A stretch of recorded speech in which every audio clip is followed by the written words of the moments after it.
大家好，欢迎来到故事学中文播客，我是中文老师若涵，跟大家分享了这么多期节目，还没有跟大家做过自我介绍呢，太不应该了。今天借着这个机会，在节目开始前跟大家简单介绍一下，我叫若涵，是一名从业多年的中文老师。我的搭档呢，是一位来自美国的朋友明辉。明辉，先别想着旅游的事儿了，一会儿再跟大家分享你的旅游心得，先跟听众朋友们打个招呼吧。来了，大家好，我是明辉，来自美国，也是若涵老师的学生，在中国生活很多年了，目前也在跟若涵老师继续学习中文，也在从事中文教育的工作。跟大家说啊，我呢刚从苏州回来，现在还在回味园林里的茶香呢。说实话，我现在只要一有空，就想往中国的各个城市跑，朋友都笑我快成中国旅行推广大使了。确实，你去过的中国城市比很多中国人都多。今天就跟大家好好聊聊，你为什么这么喜欢在中国旅游？先从你去的第一个中国城市说起吧。第一个必须是北京。3年前第一次来中国，落地北京的那一刻，我就被震撼到了。走在长安街上，一边是现代化的高楼大厦，一边是红墙黄瓦的故宫，那种古老与现代碰撞的感觉，在其他国家根本看不到。我在故宫逛了整整1天，跟着导游听每个宫殿的故事。比如太和殿的金砖不是真的金子，却是用特殊工艺做的，踩上去特别结实。还有御花园里的古树都有几百年历史了，站在树下好像能听到古代的故事。没错，北京就是这样一座古今交融的城市。故宫作为世界上现存规模最大的木质结构古建筑群，每一处细节都藏着古代工匠的智慧。你除了故宫，还在北京去了哪些地方？还去了长城。爬八达岭长城那天天气特别好，站在长城上往远处看，群山连绵，城墙像一条巨龙趴在山上，太壮观了。我当时一边爬一边想，古代没有机器，全靠人力把这么大的石头运上山，还砌得这么整齐，中国人也太厉害了吧。而且长城上有很多游客，有中国人也有外国人，大家互相帮忙拍照，用不同的语言说加油，那种全世界人一起感受中国文化的氛围特别温暖。对了，我还在胡同里吃了炸酱面，老板特别热情，教我用筷子拌面条，说拌得越匀越香，现在想起来还流口水呢。胡同里的炸酱面就是有家的味道。北京的胡同和长城、故宫不一样，它藏着普通人的生活，能让你更贴近真实的中国。除了北京，你最喜欢的城市是哪个？必须是西安。西安是我觉得最有历史感的城市。我在西安去了兵马俑博物馆，当我站在1号坑前，看到成千上万的兵马俑整齐地站在那里，每个兵马俑的表情、发型、衣服都不一样，我瞬间就愣住了。2000多年前的古人居然能做出这么精细的雕塑，这简直是奇迹。导游说，兵马俑是秦始皇的陪葬坑，每个兵马俑都是按照真实的士兵雕刻的。我还特意找了将军俑，它比普通士兵俑高很多，表情特别威严，好像下一秒就要下令出征一样。兵马俑确实是世界第8大奇迹，它不仅是雕塑，更是中国古代军事、文化、艺术的活化石。你在西安有没有体验其他有特色的东西？当然有，我还去了大雁塔，在塔下听了唐僧取经的故事，知道了大雁塔是为了存放唐僧从印度带回来的佛经建的。晚上我去了大唐不夜城，街上的人都穿着唐朝的衣服，有卖糖葫芦的，吹糖人的，还有表演皮影戏的，走在里面好像穿越回了唐朝。我还吃了肉夹馍和羊肉泡馍，羊肉泡馍要自己掰馍，我掰得太大，老板笑着说，小伙子，掰小一点才入味儿，然后耐心教我怎么掰，那种感觉特别亲切。西安的穿越感就是这么强，它能让你一下子感受到中国古代的繁华。除了这些历史名城，你有没有去过分量比较软的城市，比如江南水乡或者西南城市？有，我去年去了成都，成都是我觉得最舒服的城市。成都人好像特别会生活，街上有很多茶馆，不管是老人还是年轻人，都喜欢坐在茶馆里喝茶、聊天、打麻将，那种慢悠悠的氛围和北京、西安完全不一样。我在茶馆里体验了盖碗茶，服务员教我茶盖斜着放，是想蓄水；茶盖扣在桌子上，是喝完了。这些小规矩特别有意思。我还去了大熊猫繁育研究基地，看到大熊猫抱着竹子啃，圆滚滚的样子太可爱了。我当时拍了很多视频发给美国的朋友，他们都问什么时候能去成都看大熊猫。大熊猫可是中国的国宝，也是成都的名片。成都的慢生活其实是一种热爱生活的态度。中国人常说少不入川，老不出蜀，就是说成都太舒服了。年轻人去了容易不想奋斗，老年人去了就不想离开了。太对了，我在成都待了5天，每天都不想走。除了成都，我还去了苏州。苏州是最有诗意的城市。我在苏州逛了拙政园，里面有小桥、流水、假山、亭子，每一处都像画一样。导游说，拙政园是江南园林的代表，讲究一步一景。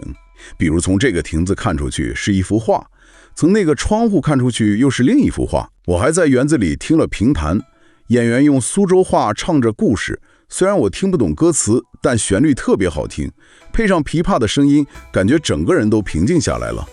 晚上我在平江路吃了松鼠桂鱼，鱼炸的外酥里嫩，浇上酸甜的酱汁，太好吃了。苏州的园林和评弹就是江南文化的精髓，讲究含蓄雅致，和北方的大气、西南的热情完全不同。你去过这么多城市，有没有总结出中国旅游最吸引你的地方？当然有。第一是多样性，中国太大了，每个城市都有自己的特色。北京的古今交融，西安的历史厚重，成都的慢生活，苏州的诗意。不管你喜欢什么，都能在中国找到喜欢的城市。第二是文化的温度，不管我去哪个城市，遇到的中国人都特别热情，会主动帮我指路，教我吃当地的美食，跟我分享当地的故事。这种不把我当外人的感觉，让我觉得很温暖。第三是能触摸到的历史。在中国，你不只是看历史书，而是能站在故宫的广场上、长城的城墙上、兵马俑的坑前，亲手触摸历史，这种感觉太奇妙了。你总结得太到位了。中国的旅游魅力就在于它既有大景观的震撼，也有小细节的温暖，既有古老的历史，也有鲜活的生活。你接下来还想去哪些中国城市？接下来想去大理和三亚。我听朋友说，大理有洱海和苍山，坐在洱海边看日出特别美。三亚有蓝色的大海和白色的沙滩，能在冬天晒太阳。我还想体验一下大理的扎染和三亚的海鲜，肯定特别有意思。期待你下次旅行回来，跟我们分享更多有趣的故事。其实不管是大理、三亚还是其他城市，中国总有新的惊喜等着我们去发现。对，我现在已经把中国当成第二故乡了。我想走遍中国的每个省，感受不同的文化和风景，然后把这些故事分享给更多美国朋友，让他们也知道中国有多美，有多棒。太棒了！听明辉分享了这么多精彩的旅行故事，我也跟着云旅游了一圈。希望更多外国朋友能像明辉一样走进中国，感受中国的魅力。对了，明辉，既然你去了这么多中国城市去旅游，那你对中国不同地区的人都有什么体会吗？太有体会了，这其实是我在中国旅行最惊喜的发现之一。每个地方的人都有自己的性格标签，但友好是共通的底色。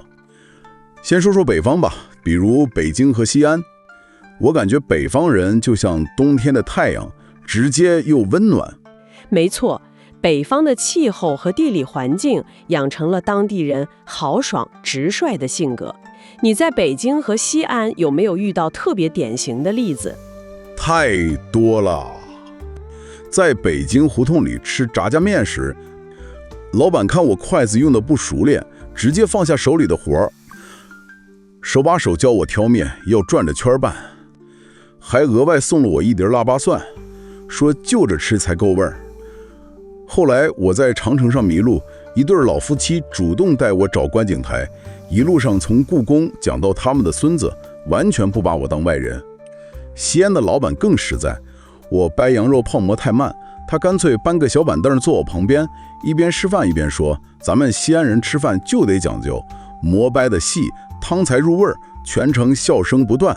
这就是北方人的局气，热情实在，愿意主动掏心窝子。那南方城市呢？比如你去过的苏州，江南人的性格是不是更含蓄一些？确实，苏州人的温柔就像拙政园的流水，细腻又贴心。我在平江路想买簪子，店家阿姨看我犹豫，没有催着推销，反而拿出好几款样式，慢慢讲每只簪子的花纹寓意，还免费帮我盘了个古风发型。后来我在园林里听不懂评弹，旁边一位老爷爷主动用不太流利的英文给我翻译剧情，临走前还塞给我一张纸条，写着苏州评弹名段推荐，字特别秀气。不过这种温柔里藏着满满的真诚，一点都不生分。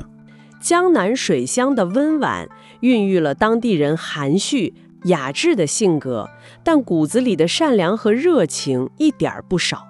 那西南地区呢？比如成都，还有你后来去的重庆，性格会不会更外放？对，西南人就像火锅一样，热烈又包容。成都人虽然生活节奏慢，但待人特别热心。我在茶馆学盖碗茶礼仪时，邻桌的阿姨主动教我茶盖斜放是要蓄水，还拉着我聊大熊猫，说你要是春天来，能看到熊猫幼崽更可爱。重庆人则更火辣，我第一次去重庆分不清上坡下坡，问路边卖小面的老板，他干脆放下勺子，直接带我走了2条街，说重庆的路得亲自带才不会迷路，我这店不打紧，你玩得开心最重要。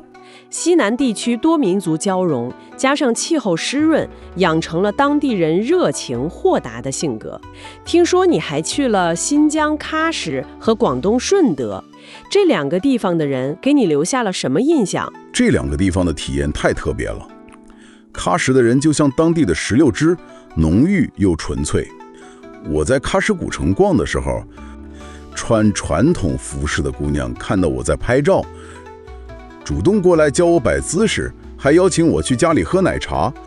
街角榨果汁的大叔看我好奇铜制榨汁机，直接让我上手试试，还把榨好的石榴汁塞给我，说免费尝，美国没有这么新鲜的味道。后来我才知道，我可能是他们见过的第一个美国人，但他们的热情一点都没打折。喀什是多民族聚居地，当地人自古就有好客的传统，加上一带一路带来的开放氛围，对外国人尤其友善。那顺德呢？广东人的性格是不是很务实？没错，顺德人的友好藏在实在里。我在顺德想找好吃的双皮奶，问商场的工作人员，他们居然直接带我进他们的食堂，说我们食堂的双皮奶比外面老字号还正宗，20块钱能吃4菜1汤，白饭随便加。后来我想买顺德的鱼丸，老板看我是外国人，特意用保鲜壳装好，还附了一张煮鱼丸的说明书，上面写着水开后煮3分钟，加葱花更鲜，细节太暖心了。广东人讲究食不厌精，也讲究以客为尊，他们的友好不张扬，但特别贴心。你有没有发现，虽然各地性格不一样，但对外国人的友好有什么共同点？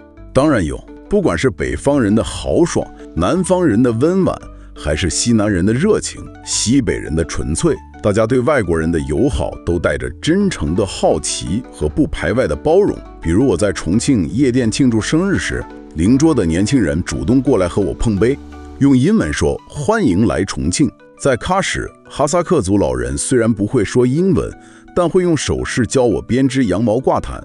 在顺德，商场的阿姨看到我吃惯了辣，特意给我做了不辣的菜。他们不会因为我是外国人就疏远我，反而愿意主动分享自己的文化。你总结得太到位了。中国不同地区的性格差异其实是地域文化的体现，但好客是刻在中国人骨子里的传统。从北京胡同的炸酱面老板，到喀什古城的果汁大叔，再到顺德商场的阿姨，他们的友好都藏在生活细节里。对，我现在明白为什么很多外国游客说在中国能找到家的感觉了。不管你去哪个城市，总能遇到愿意帮你的人。这种友好不是刻意讨好，而是发自内心的善良。这也是我最爱中国旅行的原因之一。是啊，一座城市的魅力从来不只是风景，更是风景里的人。今天听明辉分享了这么多暖心的故事，相信大家对中国不同地区的人情有了更直观的了解。如果大家有其他想知道的话题，欢迎在评论区留言。今天的播客就到这里，感谢明辉的分享，也感谢大家的收听。谢谢大家，我们期待与大家下次再见。